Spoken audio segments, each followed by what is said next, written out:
최근 91세를 맞이하여 인터뷰를 하는 한 원로 배우의 대담을 보았습니다. 이 원로 영화 배우는 6, 70년대 영화 빨간 마우라로 우리에게 잘 알려진 남성 배우입니다.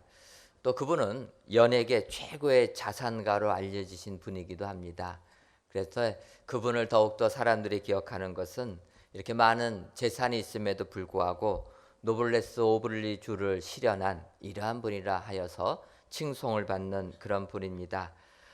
그가 인터뷰 중에서 6, 70년대 1년에 한 30편 이상 영화를 촬영하면서 모은 돈을 가지고 그 많은 재산을 일구었는데 그 중에서 2010년에는 명보극장, 명보아트홀과 제주 신영영화박물관 등을 그 영화 발전을 위하여서 기증을 하였습니다.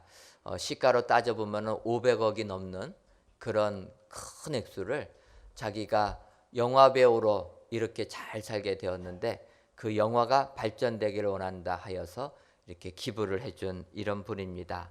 또 그분은 모교인 서울대에 시가 100억 상당의 대지를 발전 기금으로 또 기부했던 분이기도 합니다. 그런데 이분의 인터뷰를 보면서 더욱더 관심이 가는 것은 이렇게 많은 액수를 기증했다라는 것보다는 그의 이러한 고백입니다. 그는 이렇게 고백을 합니다. 6, 70년대에는 내 영화를 마음껏 틀 수 있는 극장이 너무나 갖고 싶었습니다. 하지만 이제는 욕심이 없습니다. 그저 마지막으로 내가 가지고 갈 것은 4, 50년 손때 묻은 이 성경책 하나면 족합니다. 그래서 그의 인터뷰를 하는 과정 속에 그의 딸을 불러다가 이야기합니다. 내가 죽거든 내 관에 이 성경책 나와 함께 묻어달라. 그러면서 그는 고백합니다. 내가 가장 사랑하는 성경 구절은 고린도전서 15장 10절 말씀인데 내가 나된 것은 하나님의 은혜로 된 것이니 내게 주신 그의 은혜가 헛되지 아니하여 내가 모든 사도보다 더 많이 수고하였으나 내가 한 것은 아니요 오직 나와 함께 하신 하나님의 은혜로다. 이렇게 고백을 하면서 인터뷰를 하였습니다. 이 인터뷰를 보는 순간 얼마나 멋있는 인생을 살고 있나 참 부럽기도 했습니다. 사실 여러분 영화 배우니까 얼마나 멋있게 생겼겠습니까? 90살이 넘으셨는데도 그 멋있는 풍채를 유지하고 계십니다. 그런데 영화 배우로서 얼굴만 미남인 것뿐만 아니라 한편으로 신앙인으로서 얼마나 멋있는 신앙생활을 하시는 분인가 이런 조금은 부러운 이런 감도 들었습니다. 그러면서 진정 우리가 이 세상 믿음 생활할 때 우리 그리스도인들도 정말 이분처럼 하나님의 은혜를 많이 받고 또 그 은혜를 세상에 나눠주는 축복된 삶을 살아야 될 줄 믿습니다. 여러분 우리가 이 세상에서 이렇게 내가 받은 은혜를 세상 사람들에게 나눠주는 축복된 삶을 살려면은 먼저 우리가 하나님의 복을 받아야 될 줄 믿습니다. 받은 복이 있어야지 그 복을 세상에 나눠줄 수 있게 된다라는 것입니다. 그런 의미에서 우리가 하나님이 주시는 그 복을 어떻게 받아야 될 것인가? 오늘 사도행전 20장 32절에서부터 35절에 있는 말씀 가지고 진정 우리가 하나님이 베풀어 주는 기업을 받는 사람이 되어서 그 기업을 세상에까지 나눠주는 축복의 성도님들 되시기를 주님의 이름으로 축원합니다. 오늘 보면 사도행전 20장 32절을 보면 내가 지금 여러분을 주와 및 그 은혜의 말씀에 부탁하노니 그 말씀이 여러분을 능히 든든히 세우사 거룩하게 하심을 입은 모든 자 가운데 기업이 있게 하시리라. 이렇게 바울이 고백합니다. 지금 바울은 밀레도에서 에베소 장로님들을 청하여서 마지막으로 에베소 장로님들한테 권면해 주는 말씀입니다. 그때 바울은 이야기합니다. 모든 자 가운데 기업이 있게 하시리라. 우리 장로님들이 믿는 성도님들이 이렇게 신앙생활을 하면은 하나님이 베풀어 주신 기업이 여러분들한테 그대로 임하게 될 것입니다.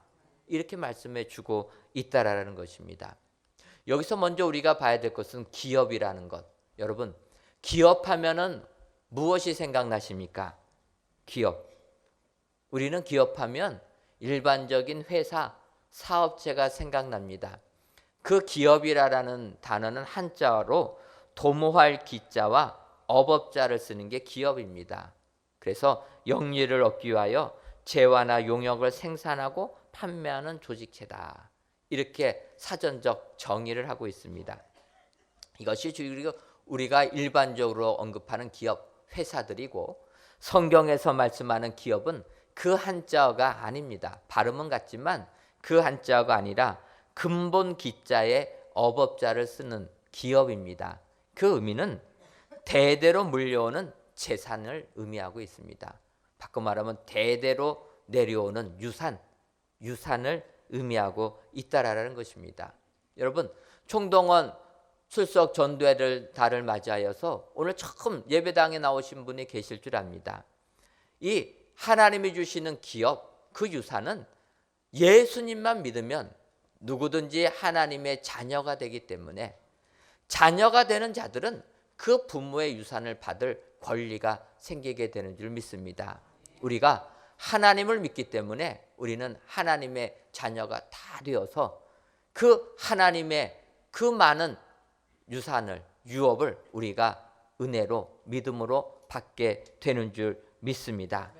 그래서 오늘 이 사도행전에 있는 말씀을 통하여서 하나님의 자녀된 자들은 다 기업을 받는데 그 자녀된 자가 어떠한 삶을 살 때 이렇게 풍성한 기업을 받게 되는가, 이 시간 살펴보시고 이 말씀대로 사셔서 기업을 조금 받는 게 아니라 풍성하게 받으시는 축복의 성도님들 되시기를 주님의 이름으로 축원합니다. 그렇다면 하나님의 자녀된 우리들이 받는 기업, 그 기업이 있는 사람이 되려면은 어떠한 사람이 되어야 되겠습니까? 첫째로 기업이 있는 사람은 말씀으로 세움받는 사람입니다. 오늘 보면 사도행전 20장 32절을 보면 지금 내가 여러분을 주와 및 그 은혜의 말씀에 부탁하노니 그 말씀이 여러분을 능히 든든히 세우사, 이렇게 말씀하고 있습니다. 하나님의 말씀이 여러분을 든든히 세우셔서 여러분들에게 기업이 있게 하실 것이다. 이렇게 성경이 말씀하고 있다라는 것입니다. 여러분, 여기에서 그 은혜의 말씀, 그 말씀은 누구를 의미하는 것입니까? 말씀은 예수 그리스도를 의미하고 있다라는 것입니다. 요한복음 1장 1절을 보면 태초에 말씀이 계시니라, 이 말씀이 하나님과 함께 계셨으니 이 말씀은 곧 하나님이시니라. 말씀이 계셨는데 그 말씀이 하나님이시라는 것입니다. 여러분, 말이 어떻게 하나님이 될 수가 있겠습니까? 그것은 그 말이 의미가 있기 때문이라는 것입니다. 여러분, 우리가 세상에서 소리와 말의 구별을 하게 됩니다. 여러분, 소리하고 말의 차이가 무엇입니까? 같은 소리가 나가지만 제가 여러분들한테 말로 하지만 이거는 소리로 여러분들에게 전달되는 것입니다. 그런데 이렇게 소리로 전달되는 이것이 말이 되는 까닭은 이 소리에 의미가 있다라는 것입니다. 의미가 없는 소리들은 우리들은 잡음이라고 이야기합니다. 하지만 의미가 있는 것은 말이다. 더 나아가서 하나님의 의미 있는 말, 소리가 우리에게 들릴 때 이것은 하나님의 말씀이요, 하나님의 말씀은 곧 하나님이시라는 것입니다. 바로 태초에 말씀이 계시다. 이 말씀은 예수님이시다. 바꿔 말하면 우리가 하나님이 베풀어 주시는 그 유산을 물려받으려면 예수님으로 세움받는 사람이 되어야 될 줄 믿습니다. 주님을 반석 삼아, 주님을 터 삼아 그 위에 신앙을 세울 때 우리는 하늘의 유업을 받게 될 줄 믿습니다. 한 번은 예수님께서 빌립보 가이사랴 지방을 가시다가 그의 제자들에게 질문합니다. 세상 사람들은 인자를 누구라 하느냐? 그때 제자들이 대답을 합니다. 더러는 세례 요한이요, 더러는 엘리야요, 더러는 예레미야나 선지자 중에 하나라고 합니다. 그때 주님이 제자들에게 물어봅니다. 그러면 너희는 나를 누구라고 하느냐? 그때 우리가 잘 아는 대로 베드로가 대답합니다. 주는 그리스도시요 살아계신 하나님의 아들이시니이다. 베드로가 이렇게 예수님을 그리스도라, 살아계신 하나님의 아들입니다 라고 고백하게 되니까 예수님께서 베드로에게 축복해 줍니다. 그러면서 너는 베드로라, 내가 이 반석 위에 내 교회를 세우리니 음부의 권세가 이기지 못하리라. 베드로의 이 신앙 고백, 주는 그리스도시다라는 이 신앙 고백 위에 교회를 세우겠다.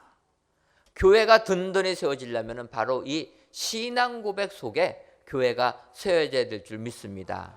그래서 제가 우리 교회 2019년도 기도 제목을 믿음 위에 세우는 교회, 기도가 있고 사랑이 있고 긍휼이 있는 교회는 믿음 위에 세워진다, 이렇게 기도를 하고 또 기도를 지금까지 하고 있습니다.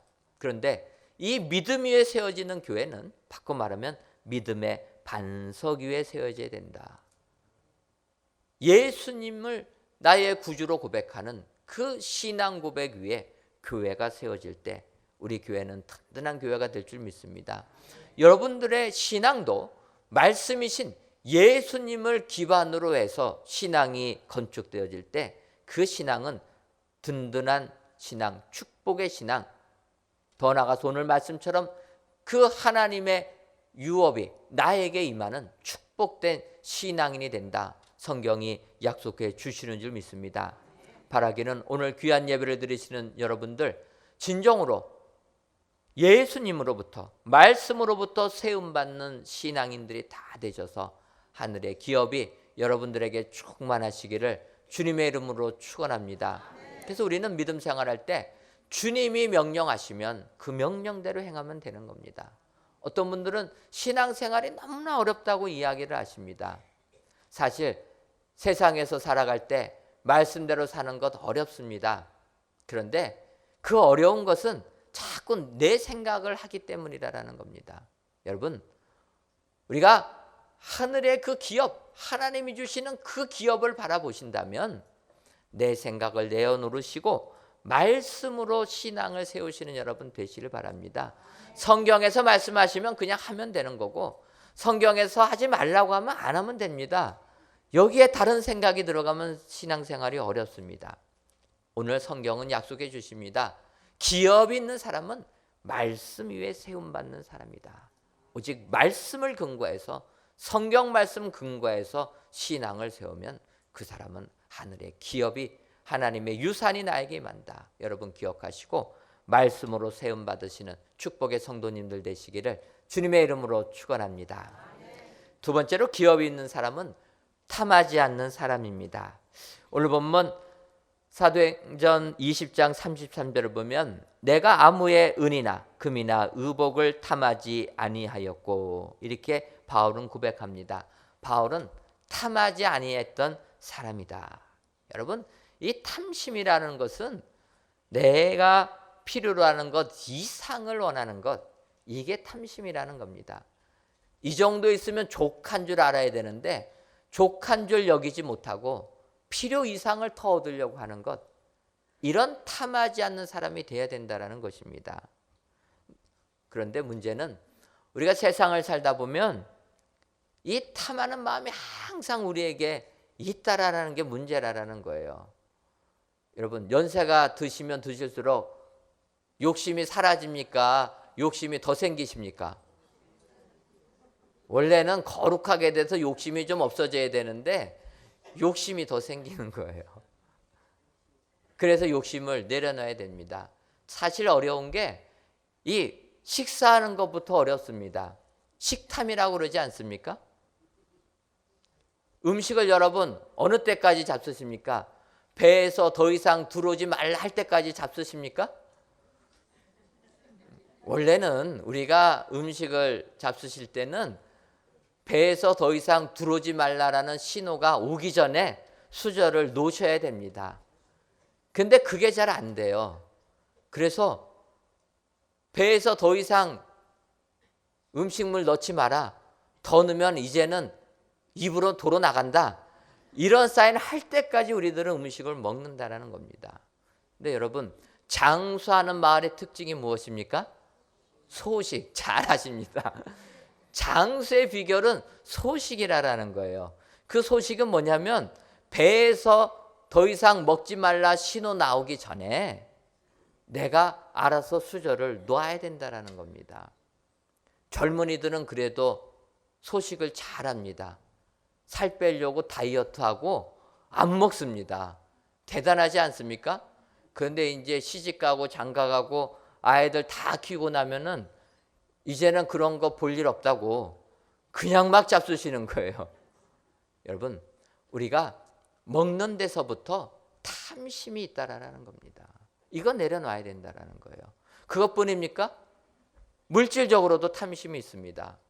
월세 사는 사람들의 소원이 무엇입니까? 전세 가는 거 아닙니까? 전세 사는 사람들은 자기 집, 단칸방이더라도 자기 집 갖기를 원합니다. 그래서 사실 전세 살다가 자기 집 사신 분들은 정말 며칠 동안 그 좁은 집이지만 잠을 못 주무십니다. 쓸고 닦느라고 너무나 기뻐서 행복해서 못 주무십니다. 그런데 그게 어떻습니까? 불과 몇 달을 못 가는 겁니다. 그리고 나서는 이제는 방 2칸짜리, 방 3칸짜리, 방 4칸짜리 계속 넓은 건 원한다는 겁니다. 세상 권력도 마찬가지라는 거죠. 권력을 잡은 사람이 자꾸 높아지려고 족한 줄 여기지 아니하고 자꾸 높아지려고 한다. 필요 이상을 가지는 건 탐심이라는 겁니다. 그래서 바울 사도는 골로새서 3장 5절에 이렇게 얘기합니다. 그러므로 땅에 있는 지체를 죽이라. 자꾸 욕심내는 지체를 죽이라라는 것입니다. 곧 음란과 부정과 사욕과 악한 정욕과 탐심이니 탐심은 우상 숭배니라. 탐심을 강조하면서 탐하는 것은 우상 숭배라는 것입니다. 하나님이 제일 싫어하는 것은 우상 섬기는 거 아닙니까? 그래서 우리가 제사상에서 절도 안 하고 예전에 점치러 다니는 사람들 점도 안 치고 또 뭐 나무 모셔다 놓고 절하는 것도 안 합니다. 우리는 그렇게 나무에다가 정환소 떠다 놓고 절하는 것 그거라 우상 숭배라고 그것을 안 하면 나는 우상 숭배 안 하는 하나님 믿는 사람이라 착각하기 쉬운데 성경이 말씀하시는 겁니다. 탐심을 가지고 있는 것은 우상 숭배라는 거예요. 나에게 필요한 것 이상을 자꾸 달라고 하는 것 그거 아니다라는 겁니다. 예를 들어서 이스라엘 백성들 모세를 따라서 애굽을 탈출하게 됩니다. 하나님의 은혜 가운데 애굽을 탈출하게 되면 그들은 약속의 땅 가나안을 바로 들어갈 줄 알았는데 바로 들어가지 못하고 가나안 땅을 가기까지 광야 생활이라는 힘든 삶이 있었습니다. 광야 생활할 때 움직이니까 농사를 지을 수가 없어서 먹을 것이 없습니다. 그래서 그들이 하나님을 원망하고 지도자 모세를 원망합니다. 우리를 매장지가 없어서 이곳까지 이끌어냈느냐. 먹을 것이 없다고 그들이 불평합니다. 그때 모세가 하나님께 기도하니까 하나님께서 하늘에서 만나를 내려주셨다는 겁니다. 새벽에 이슬 같은 만나가 땅에 내렸는데 그때 하나님께서 하신 말씀입니다. 이 만나 너희들 한 호멜씩만 걷어들여라. 한 호멜은 2리터 정도의 크기입니다. 우리 생수병 하나 정도의 크기. 생수병 하나 정도의 만나만 걷어들이면 너희들이 하루를 살 수 있으니까 하늘에서 내리는 만나 너희들이 씨 뿌리고 농사 지은 게 아니고 은혜로 받은 그 만나 하루 내릴 것만 걷어들여서 그것만 먹어라. 이렇게 하나님이 말씀하셨음에도 불구하고 그 중에는 어떤 사람들은 그 말씀을 어기고 하루 것만 걷어들이지 아니하고 쌓아두었다라는 겁니다. 여러분, 이 만나를 쌓아두니까 어떠한 일이 벌어졌습니까?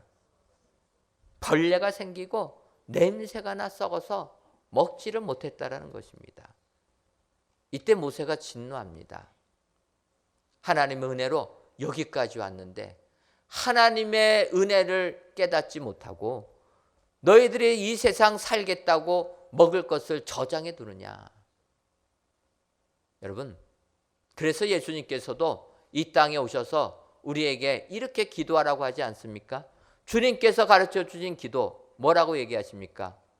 오늘 우리에게 일용할 양식을 주옵시고 오늘 우리가 하루 먹을 양식을 주옵소서 이렇게 기도하라는 겁니다. 1년 먹을 양식 주옵소서 기도하라는 게 아니라 오늘 먹을 거. 우리는 이 세상을 살면서 이렇게 하루 생활하는 거가 축복인 줄 믿습니다. 필요 이상을 구하는 것은 탐심이라는 겁니다. 그런데 예수님 시대에도 사람들이 이 탐심을 버리지 못했습니다. 그래서 누가복음 12장을 보게 되면 어느 사람이 예수님께 나와서 이렇게 부탁합니다. 선생님, 내 형을 명하여 유산을 나와 나누게 하소서. 이 질문하는 사람을 보게 되면 아마 형이 부모님의 유산을 다 가져간 것 같습니다. 그러니까 형이 부모의 유산을 다 가져가니까 동생의 입장에서는 어떻게 이럴 수가 있느냐. 부모의 재산이면 나도 받아야 되는 거 아니냐. 이거는 너무나 불공평하고 불공정한 것이다.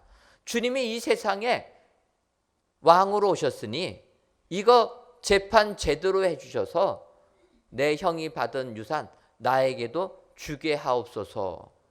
이 사람이 이거는 아멘이 아닌데 예, 어쨌든 모든 말씀이 아멘하면 최고의 축복인 줄 믿습니다. 그렇게 얘기를 했다라는 거예요.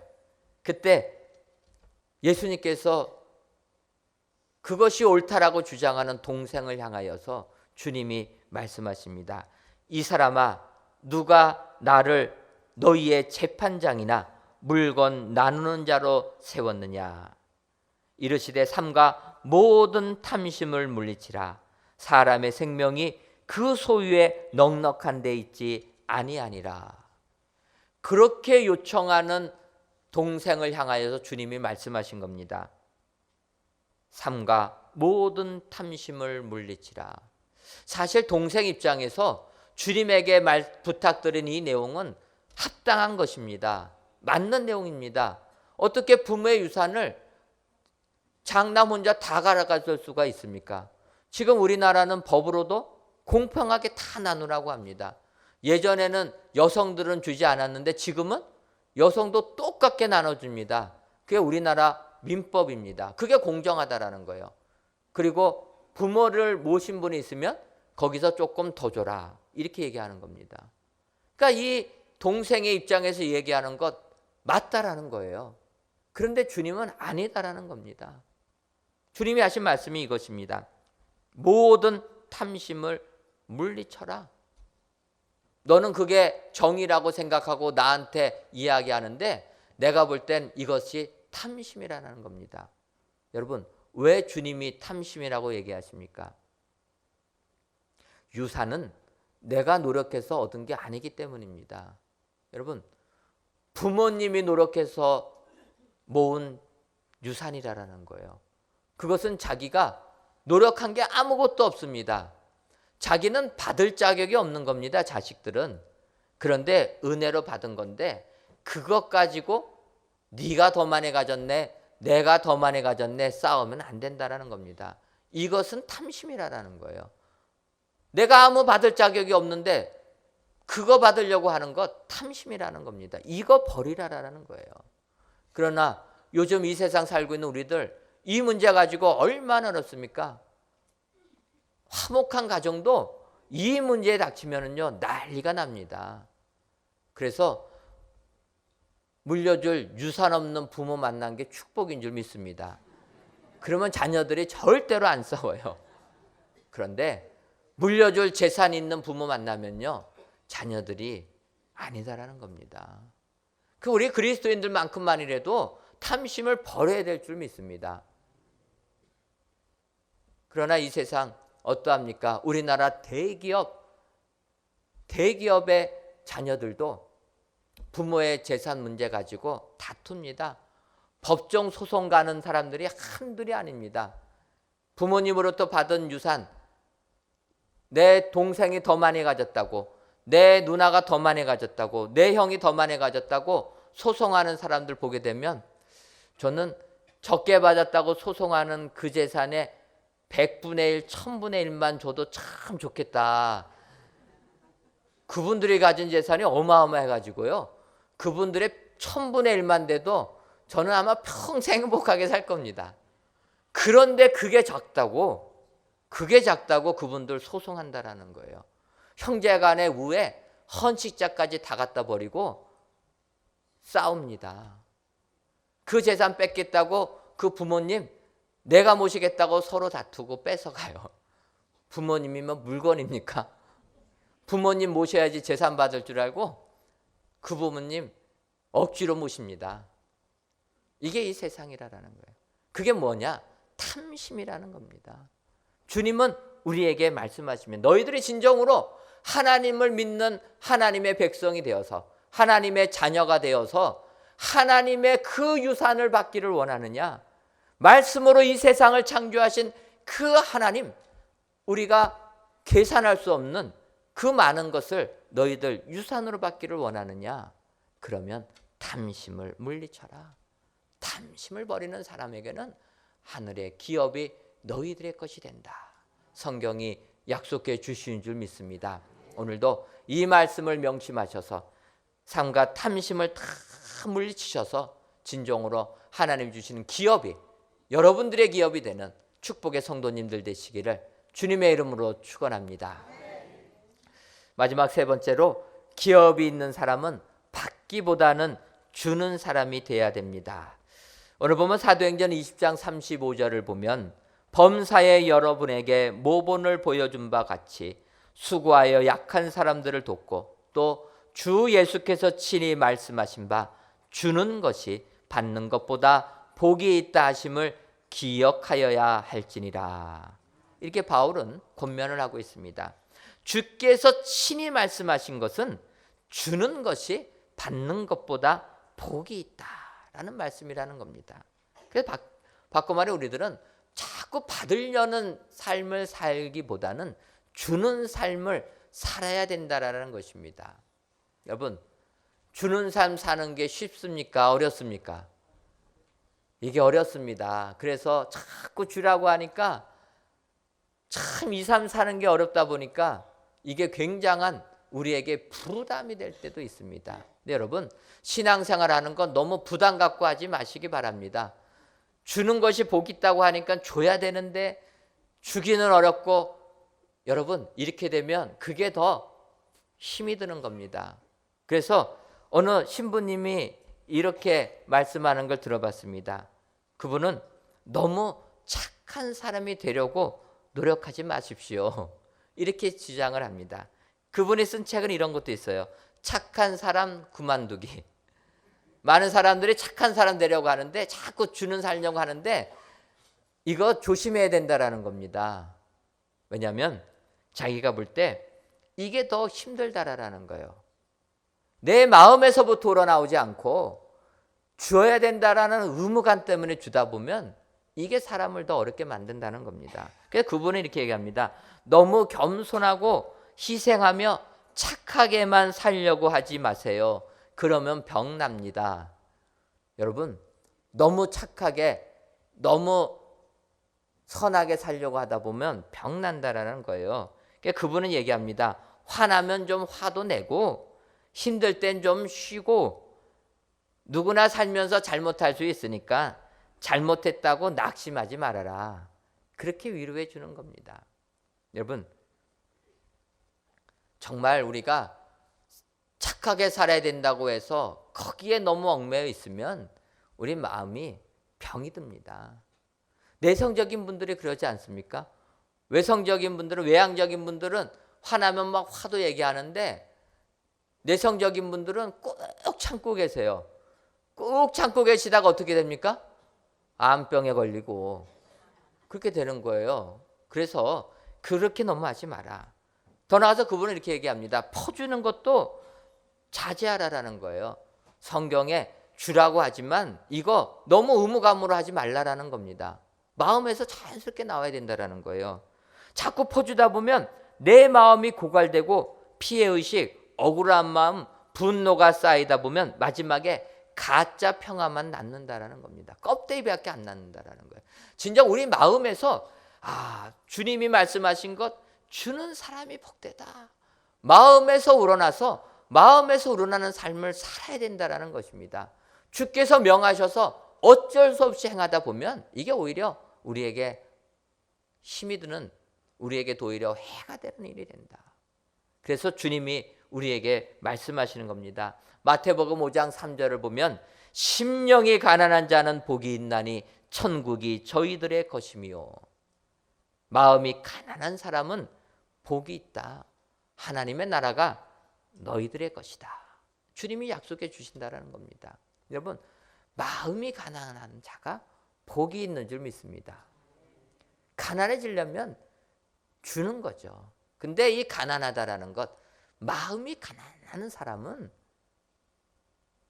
하나님의 은혜 가운데 오히려 주는 것이 기쁜 삶이 될 줄 믿습니다. 의무적으로 행하는 게 아니라 기쁨을 가지고 내 마음을 비울 때 그게 축복이 되는 줄 믿습니다. 세상적인 것 가지고, 세상의 물질을 가지고, 세상의 명예를 가지고 나를 채우게 되면 결코 가난해질 수가 없다라는 것입니다. 오히려 내려놓고 주의 말씀으로만 내 마음을 채울 때 심령이 가난한 자들이 다 되어서 하나님이 주시는 복이 우리에게 임하게 될 줄 믿습니다.